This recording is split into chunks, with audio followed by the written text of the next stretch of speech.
The opening to Psalm 5, "Give ear to my words, O Lord," reminds us that we want God to listen to us.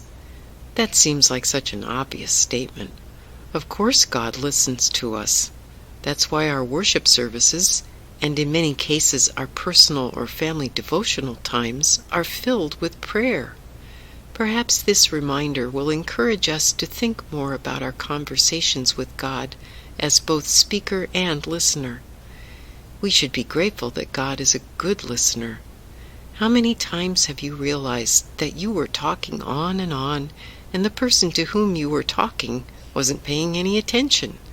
It certainly happened to me when I was a teacher. The Gospel of John reminds us that God listens to everyone, even the voice of one crying out in the wilderness. If God is such a good listener, what should we be saying? I suggest that many people are quite good at complaining to God and telling Him what we want. Indeed, it's important to give voice to our problems and to know that someone on the other end is listening. God may already know our circumstances, but it can be good for us to speak them. We might also consider telling God more about the good aspects of our lives. I've noticed that our prayers of the people often name specific intercessions for ourselves and those we know who are in need, and parishioners often add names. But in the same prayer, when we offer thanks for God's blessings, nothing specific is named, and only rarely do people add a thanksgiving. If we seek a more intimate relationship with God, we should bring a more complete sense of our lives to God.